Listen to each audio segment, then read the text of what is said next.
Hello, ladies and gentlemen. Welcome to a special edition of the Tapped Out Wrestling Podcast.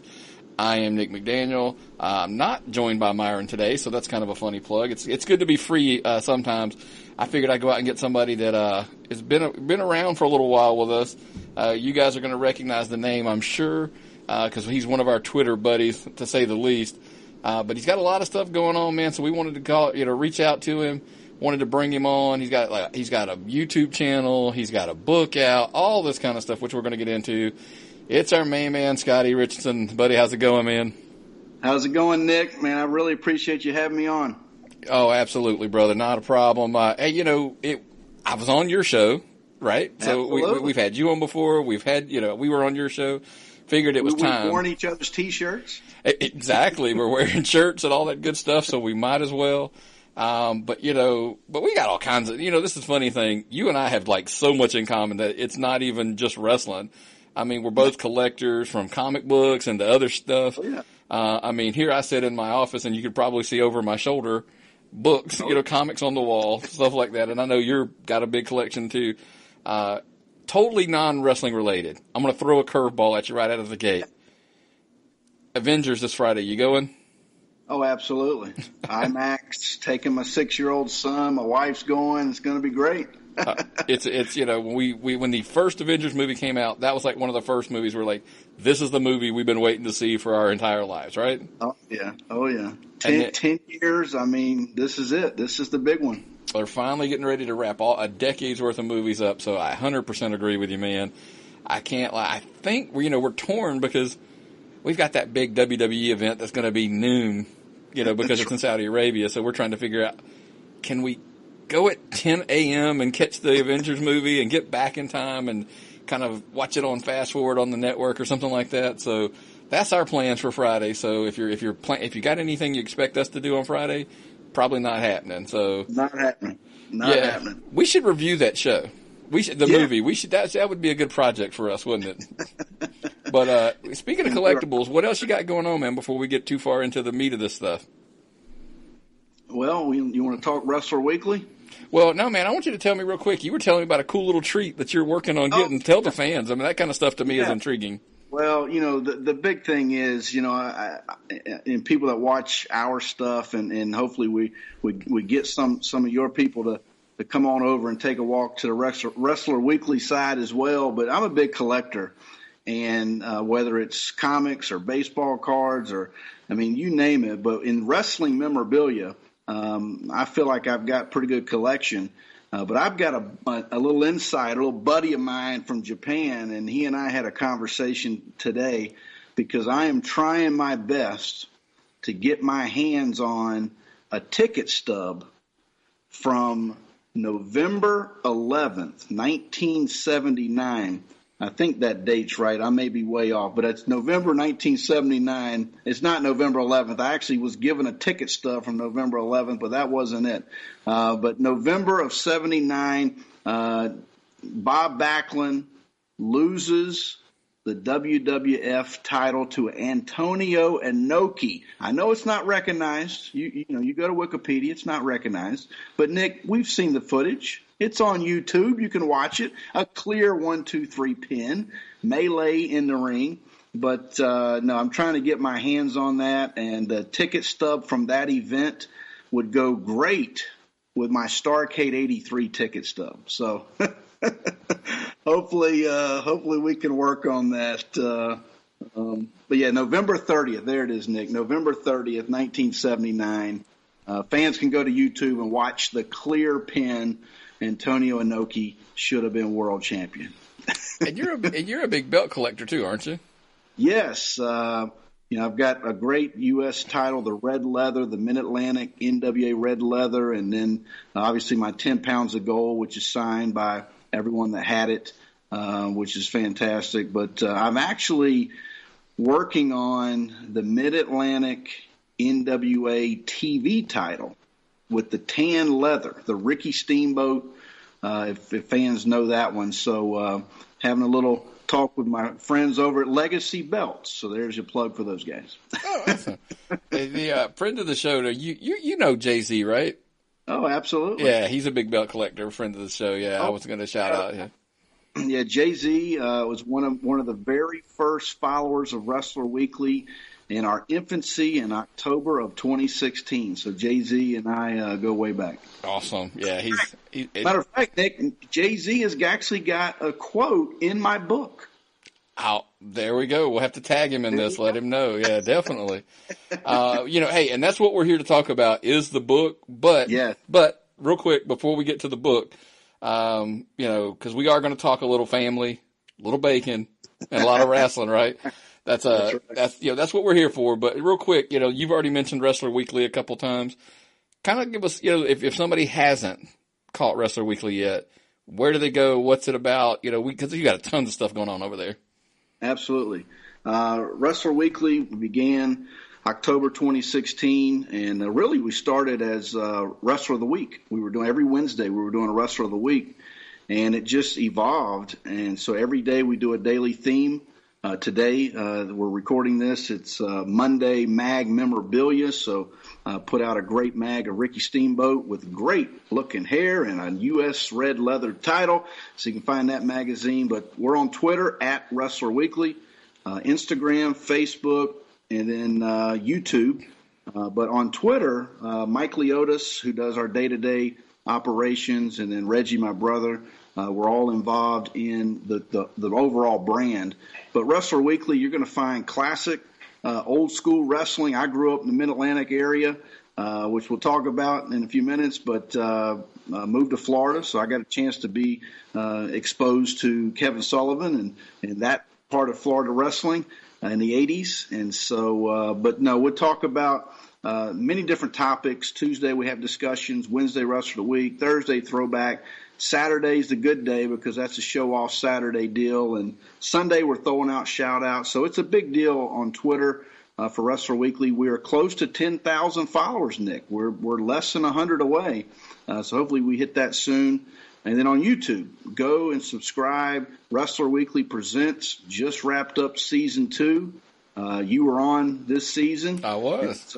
Spotlighting different signed mags and memorabilia, and so just a lot of things happening with Wrestler Weekly. Explain real quick the season, because I know a lot of people are going but YouTube seasons, how does that work? Yeah, so every Wednesday night at 9 p.m. we were competing against, a lot of things happening on Wednesday, and now Lucha Underground is back. But, it was a great season. We had a lot of great guests. We had George Napolitano on. We had Brian Blair. We had you, Nick. We had David Chappell from the Mid-Atlantic Gateway was a guest this season. And then we finished season finale was Harry Burkett from Pro Wrestling Illustrated. Stu Sachs, who's the main editor, sent Harry our way. And, man, we talked for so long. It was a 1-hour season finale.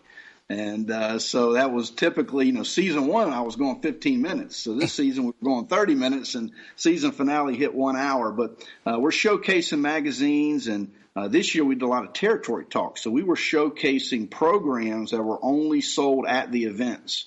And a lot of those programs were signed. We had you on, Nick, for the Ringsider. That was Georgia Championship Wrestling.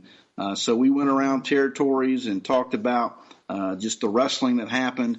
But I think fans will really appreciate, especially old school classic wrestling fans will really appreciate seeing some of that stuff and hearing those stories. Oh, yeah. And because that's a lot of that missing now. And there's a lot of us old timers, as we like to say, we appreciate it, especially the old PWI mags, right? That was just a blast. And I'll tell you, a lot of people may not know the backstory of the WrestleCade story. That was, and it's, so I'm as invested in anything when I saw that magazine this year on the, this season. I was like, awesome. So right. We don't want to give too much away there, but what we're talking about, that's totally insider stuff right there. But yeah, Wrestler Weekly, definitely check it out. It's on YouTube. Give them a follow on Twitter. You trust me, you won't be disappointed. Lots of old cool stuff. And, that community, again, I'll sidetrack because it kind of leads into the book, I think, in my opinion. That community's really close, it's a friendly community that you just can't express. I make jokes all the time about how wrestling brings a lot of cool people together. When I came up, I met, Reggie Hart, at a show and been, Twitter buddies ever since. Saw him at WrestleCade. And think about some of the friends that you've made just, doing this work. It's so cool. And everybody that just kind of opens their arms up and says, hey, we're all buddies, because we may not have anything in common, unlike me and you, but you might not have anything else in common, but you got wrestling, and guess what? You got friends. Well, and I mean, Nick, I don't want to, steal your thunder, but you're just leading me right into my book. I mean, that's the perfect scenario. I mean, the book is Family Bacon Rasslin, and I'm actually getting chills talking about it, because you just hit the nail on the head. When I started Wrestler Weekly, that's what was happening. We were having so many great conversations with the community, that wrestling community. I mean, you wouldn't believe the people that will message me and just say, I come home from work, a hard day's work, and I just can't wait to see what you guys have been doing today through Wrestler Weekly. I mean, those are things that are rewarding, but they just connect you in such a way. And when I wrote the book, Family Bacon Rasslin, I mean, that's it. I mean, every Saturday morning, growing up in small town Virginia, Marion, Virginia, southwest side of the state, Mid-Atlantic Championship Wrestling. As a kid, I was born in 1972, so you can do the math. But when you figure about 1978, 79, really, as a kid, you're starting to really figure things out. And I just know, as a kid, I have a younger brother, when we would wake up Saturday morning, yes, there were cartoons, but you could smell the bacon. And you knew Mama was in the kitchen, my dad was in his chair, and we were getting ready to, as a family, sit down, eat breakfast, and watch Mid-Atlantic Championship Wrestling. Bob Caudle, David Crockett. I mean, that was what we did. And every one of us had favorites. My dad, Blackjack Mulligan. My mom loved Ken Patera. I was a big Ric Flair, Ricky Steamboat. My brother was Paul Jones, Greg Valentine. So that's how we grew up. And through that journey, it was like a roller coaster, because my dad, we went to college, went back to college. He was a Vietnam vet that was working for Pepsi, driving a truck. And God called him into full-time Christian ministry. And so we went to Lynchburg when I was first, second, third grade. We went to Liberty Baptist College back then, now Liberty University. And then we moved to Florida in 1981. And so from a wrestling standpoint, being able to have 1 foot in Mid-Atlantic and then also 1 foot in Florida Championship Wrestling, or Championship Wrestling from Florida, Gordon Soley. I mean, think about how blessed you are as a wrestling fan growing up in that. That was Dusty Rhodes and, Barry Windham. And you knew that was my history. That's absolutely. From 1975 to 1985, I lived in Florida, and that was my wrestling. So I agree with you 100%. Yeah. And so, but what happened was, my dad he had became so religious, and I talk about this in the book, that he became so very strict. So our wrestling magazines that had a lot of blood on the covers, and Kevin Sullivan, with his now, that the whole demon gimmick, right? The whole devil worshiping gimmick. It just didn't set real well. So all of a sudden, my brother and I come home one day, and all of our wrestling stuff is gone. We thought thrown away. But as I was writing this book, my mom pulled me to the side one day and said, now, you do know that he burned it all in the backyard. So think about, Nick, being a wrestling fan kid, and all of a sudden we're not allowed to watch wrestling. We were banned from watching wrestling. And so that family bacon wrestling is now not a part of our family. So I write about that in the book, and just the different journeys of coming back to that.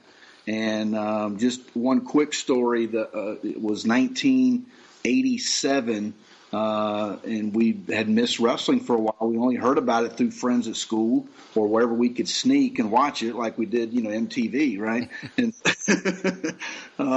but it was one of those things where my aunt had a situation where she saw Ric Flair was going to be signing autographs at a Roses department store, the old school Roses. Oh, that's showing our age. Yeah. So, and that's kind of how, we started our journey back to wrestling. was my dad allowed us to go and meet Ric Flair. And so I'm a big Ric Flair fan back in the Mid-Atlantic days, but that really was a big deal. And then we slowly but surely, now my dad loves wrestling. He DVRs it and watches it all the time. And argues about it, right? But no, it was one of those things. But it was how wrestling, it really pulled the family back together. And so that's really the topics that we talk about in the book. And there's some funny things in there about, traveling across the state to find wrestling magazines and the journey back to wrestling. Because, this was before eBay and, internet and all that kind of stuff. So we're talking, if you didn't find it in at the flea market or yard sale or, remember the trade papers? Oh, yeah. In gas stations. I mean, that's what I did. I put an ad in a trade paper that I would buy wrestling magazines. So, so I was traveling to different states trying to find wrestling magazines.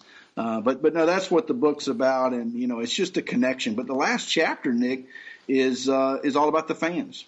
Jay-Z, I interviewed him. I interviewed a lot of our fans from Wrestler Weekly, and asked them, how did you get involved in becoming a wrestling fan?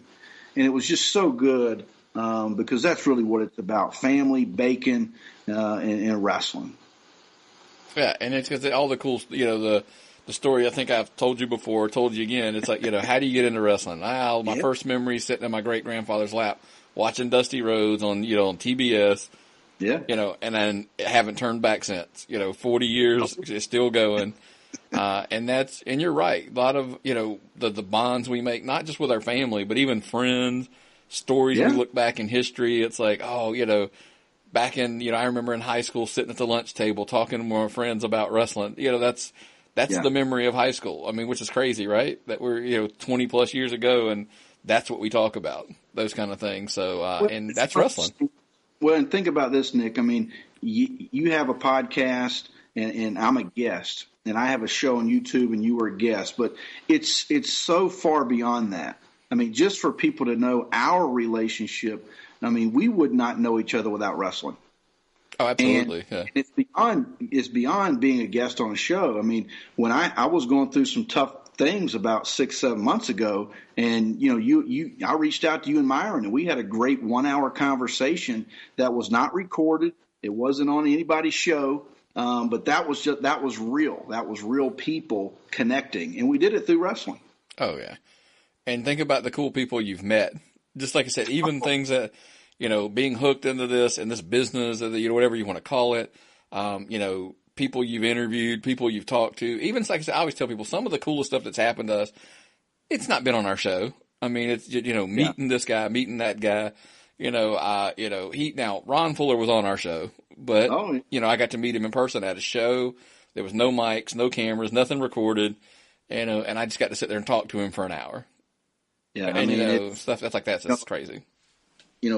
Fans can't see this, but I'm wearing an Austin Idol shirt. Austin and I have become such good friends, and really not even over wrestling. We're both New York Yankee fans. So literally we watch the games every night, and we text back and forth about the baseball. I mean, think about stuff like that when you're, being a kid and, you grew up in Georgia. I mean, would you ever think that, you came and met Austin and Tony and Tommy at the, Tony Atlas and Tommy Rich at our opening of the school. I mean, just so many things we've been able to do. But it's been one of those things where I've been somewhat blessed. If you think about it, I mean, I write in a book, and it's a true story.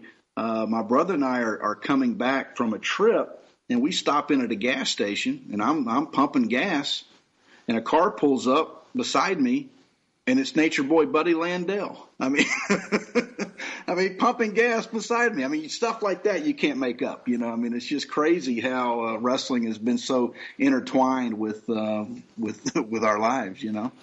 And like you said, the cool thing about the wrestling that just ties it's all the emotion and all that it brings, but at the same time, what we're saying is the conversation we had that night. Yeah, I mean, it was cool to, walk into WrestleCade, and believe it or not, I don't even told you this, because I had met Tommy. Yeah. He got up and he was like, "Hey, Nick, how's it going? Hey, buddy, how's it going?" He remembered me from meeting him prior, and somebody was like, "Oh my God, Tommy Rich knows who you are," and I'm like, "Okay, slow down." But those are funny stories. But like the friendships I've made, with, like I said, with Myron and the other guys on the network, and you, and sitting there on a random night, last night, by the way, we'll give us, obviously, who knows when this will air, so I'm not going to go throw the timeline out. But so last night, you're sitting there watching an Impact pay-per-view. Yeah. And Jay-Z's we're tweeting back and forth, the guys over at the Mid-Atlantic Gateway are throwing stuff, Colonel Cotton Blossom, all this stuff is just going around. And some of these guys some of them I've met, some of them we've never met. But you're like, dude, when you hit an event like WrestleCade, and I mean, Myron and I went last year, and you hit the Marriott bar. Every story you ever hear is true. Let's go with that. But it was just to people you meet that you're like, oh man, like I find like I met Jay-Z face to face at WrestleCade. Yeah, yeah. But had gone back and forth on Twitter, et cetera, whatever. But like I said, I think the book kind of coming back, which by the way can be found on Amazon. We're going to tell you. Obviously, you can go into a Barnes and Noble, like we were joking earlier, and order the book. But just hey, go to Amazon and order it. They'll ship it to your house. It's a little bit easier, in my opinion. So we prefer the Amazon thing. Yeah. Two clicks and wait for the doorbell, right? Exactly. And, we're going to make it easier for you guys. We're going to put it up on our Twitter feed as well. And you know what? If you can't find it on there, I'll do you one better. I'm going to put it up on our Facebook page as well. It'll be in the feed. And if that's still too difficult for you, go to our website at tappedoutpod.com.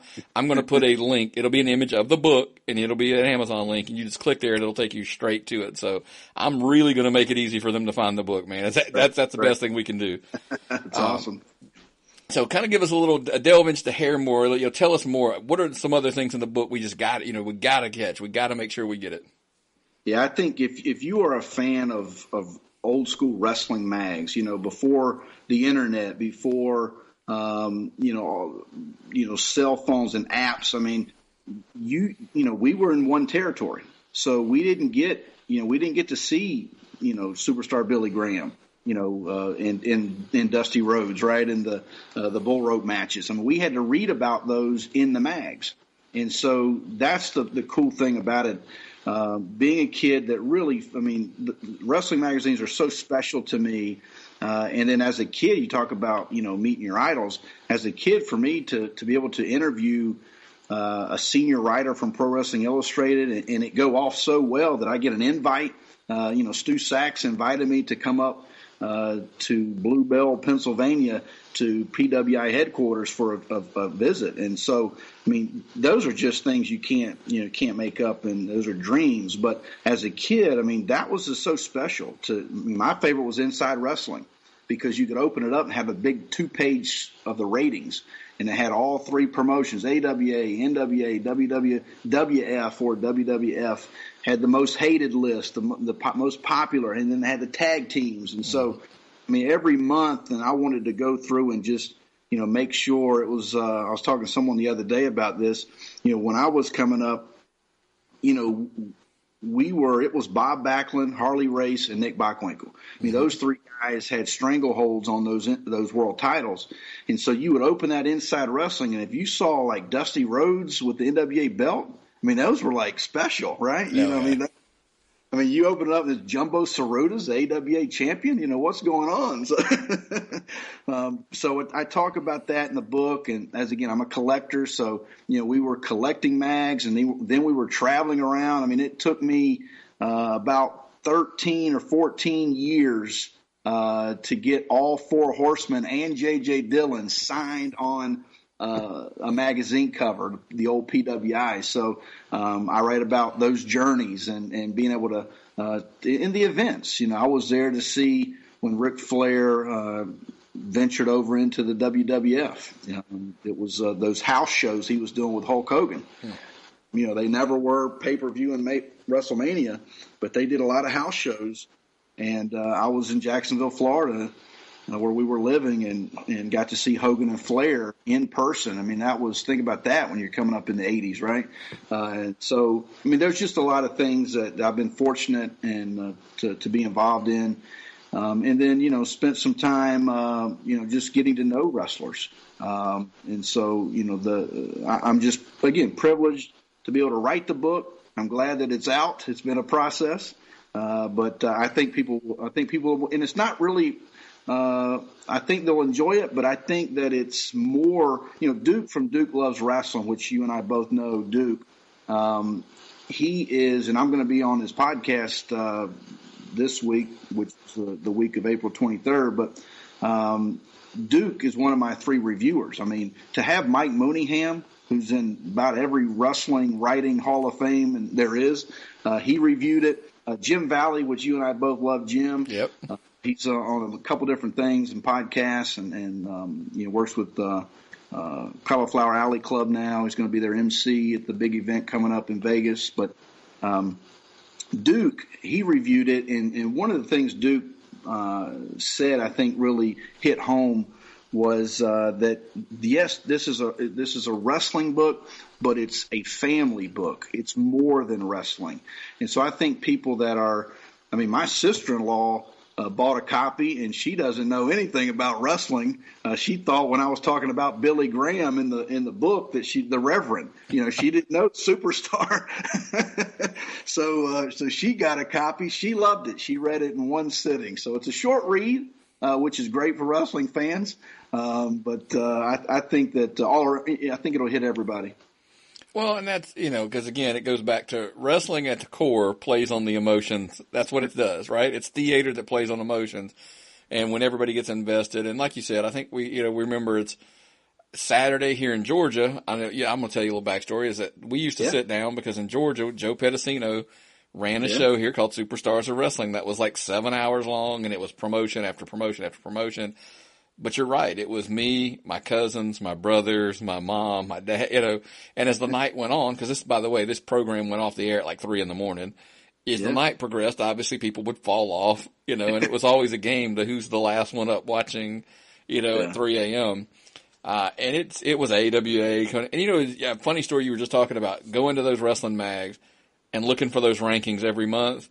Of all things, Conan, believe it or not, had this exact same conversation about every month. He was a mag nerd, and that's what he said. He would flip them up, and he gave the exact same 3 names that were across Backlund, Bockwinkel, and Race are at the top every month, and you're looking for who's the most popular, and it's always it's Andre or Dusty most of the time, typically. The hated would fluctuate. Who was on. I always used to joke, whoever was on the cover of the mag the week before or the month before, a lot of times was the most hated the next month if it was a heel, right? So, but again, it's Wrestler Weekly on YouTube. Definitely check it out on Twitter and all that stuff as well. Family Bacon Wrestling. You can find it on Amazon. We prefer the Amazon method. Why? Because it's easier for you. Period. Oh, yeah. Cut and simple. Like you said, man, Amazon Prime members, click, a couple clicks, and boom, it'll show up at your house, and it's a piece of cake. Piece of cake to go with your Family Bacon Wrestling. That's right. Real quick, any other stories, anything, before we wrap up? I know, because you're collecting stories. By the way, I get a kick out of them, of how we get autographs. Because we could share the, part of that story, but we'll save that for another show. But give us another crazy story of, you and your brother, driving somewhere, it's overnight, or something crazy that, to get an autograph. The craziest one is small town Georgia, and the name is escaping me. I want to say Elma. Is that in Georgia? Elma? It doesn't ring a bell, but we've got some small towns, trust me, that would not shock me. Yeah, this was there was no red lights at all, and we were there to see Ric Flair, and we had brokered a deal with the promoters to get in there, because typically we're not getting one or two things signed. And let me tell people, I do not sell. Nick will back me up on this. I'm not selling anything. Right. I am a collector, and as my wife would say, a hoarder. But I'm not selling anything. But we brokered this deal where we had a lot of stuff to get autographed from Ric Flair. And you can imagine the line was going to be. This was a high school gymnasium. So it wrapped, down the gym floor all the way out in the lobby and then outside. And so we worked it out where we were going to get in and get out before they opened the doors. And everything went smooth except one thing. And Ric Flair was late. Come to find out, the guy that picked him up at the airport, he was running late from the airport, so they end up getting stopped. So he gets a speeding ticket, the driver, to get Ric Flair there. But he finally showed up, and we had to get stuff signed. They had to open the doors because they couldn't hold the doors back because the crowds were just tremendous. And so everybody in line were watching Reggie and I get all of our stuff signed, belts and mags and posters and programs. And everyone in line thought this stuff was going to then end up on a table for sale. And that was not going to happen, as you know, Nick. Oh, yeah. We packed up all of our stuff in 2 or 3 suitcases, and we, pulled them out, put them on the rollers, and we walked by probably 1,000 fans trying to figure out who are these two guys and where are they going with all this merchandise. And we packed it up, put it right in the trunk, and we got the heck out of that area. So, and I attest you, he's not telling a story there in the sense of he doesn't sell. And I think that's something that we share in common. Even with our comics, we don't typically sell. We buy what we want and we keep. I mean, that's, and of course that trait of yours has created Wrestler Weekly. I mean, that's, now you have all of those mags that you get to show off. I mean, they're not for sale. They're for show. No. And it's, what's funny, and I said this on a few shows of mine, that unfortunately, it's a good thing, but as a collector, I've somewhat in our Wrestler Weekly community, I've created so much buzz that now fans are beating me to the punch. So now they're going out and buying stuff. They're digging and researching and finding stuff before I can find it. So, well, I mean, hey, you'll get it one way or another. I mean, that's just kind of how it works. But I just called my buddy from Japan, right? Exactly, dude. And I haven't showed you. Because we two collectors, we could sit here and ramble forever about just collecting stuff. I didn't tell you about the really cool Fantastic Four Horsemen comic cover that they did on the poster size. Oh, man. And at WrestleCade, I've got Tully, Arn, Barry, and JJ. I need Flair. He's the only missing piece on it. It's killing me. I was like, but I'll show you that one day. I'll send you a picture of that. My last two over that long stretch of time were Barry Windham, and he was my last guy. So it took me a while to get Barry finally to sign my mag. But I do want to say, Nick, before we wrap up, I've just finished Season 2 of Wrestler Weekly Presents. Season 3 is coming out in July. And so during this bit of a break, Mike Leotis, who's with us now, is doing Wrestler Weekly Live every Tuesday night on our Twitter page, at Wrestler Weekly, and you can join in on the discussions with Mike. Definitely check it out. That's at Wrestler Weekly on Twitter. We were going to get there, I promise. I wouldn't let you miss out plugging that. But hey, guess what? If you're new, if you're a listener to the Tapped Out Podcast Network, and you are just sitting there going like, I've not caught this Wrestler Weekly. Go back and subscribe. There's 2 seasons worth of stuff there to catch up on. Yeah. And season 1 is still out there. Absolutely. Well, that's the great thing about YouTube and stuff like that. Stuff never goes away. So you can get caught up. You can binge watch it, right? Just like they always talk about on Netflix. It's like go to YouTube, binge watch season 1 and 2. Keep up on the current stuff as well. Absolutely on Wrestler Weekly. And then, of course, I think of everything, if you take everything out of here, you're going to follow them on Twitter. Subscribe to him on YouTube. Obviously, follow him on Facebook, Instagram, all that stuff. And before we get him out of here, he's going to give you all those again, by the way. But Family Bacon and Wrestling, and that's Family Bacon Rasslin, by the way, because we are from the South. So definitely don't misspell that. But it's on Amazon. We don't deal with I've been eating a little bit of turkey bacon, but the bacon I'm talking about, Nick, is the kind that's got a lot of grease. Oh yeah. Yeah, dude, I could tell you a story. This is the South. I was on an appointment. You'll know what I mean by that today. And literally at this appointment, somebody offered me a paper plate with a paper towel on it filled with bacon and going, "Here, you want some?" And I'm like, I'm good for now. Give me let's get, anyway, I'll sidetrack because I don't want to get into that a whole lot. But definitely, Family Bacon Wrestling, Scottie Richardson, Amazon. Get it on Amazon. It's the preferred method again because we said it just makes it the easiest way to get it. It's a click. It'll show up at your house and get that quick read. I mean, like I said, it's a short read, man. And like you said, we are wrestling fans, by the way. We don't have the longest attention spans, right? So, but again, you don't have to be a wrestling fan. That's the big thing we want to come back to. Right. Let your family read it. It's, like I said, I think there's a lot to be learned out of this book other than, because I think overall, other than wrestling, it's about bonds. Oh, absolutely. So fans and family and friend bonds is something that a lot of people can take out of it. So, man, I appreciate you coming on. But again, before you get out of here, real quick, run through them all again. Where can they find you on Twitter? All that good stuff one more time before you get out of here. Oh yeah, that's how we pay the bills, right, Nick? Absolutely. I mean, Twitter is the main one. We are less than 10. We're less than 100 followers away from 10,000. We really appreciate all of our friends and fans and followers. But Twitter at Wrestler Weekly. You can find us on Instagram and Facebook as well, and then YouTube. Subscribe. And you can go watch Season 1 and Season 2 of Wrestler Weekly Presents.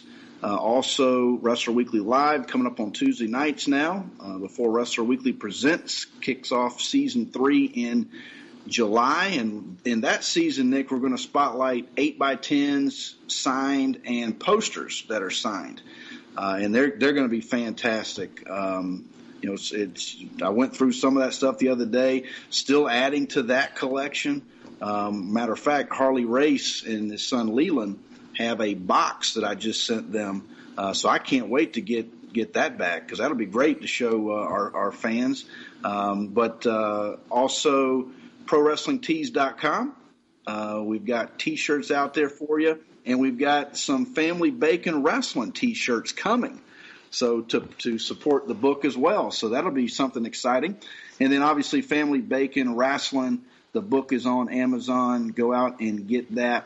And we do appreciate it here at Wrestler Weekly for all of your love and support. Well, all right, Scottie. Well, we appreciate you coming on. So, again, get it all. Subscribe, follow, get into the conversation, get the book. That's the most important thing right now. And buy a shirt to keep everything going. And, man, obviously this will not be the last time we talk. So we look forward to having you back on again soon. Yeah, and tell Myron I love him, and it's not TNA. We have that conversation all the time. Yeah, you probably heard me yell at him, right? So welcome to my world, right? Welcome to my world. But, buddy, we'll look forward to talking to you soon, so we'll talk to you down the road. Awesome. Thank you, buddy.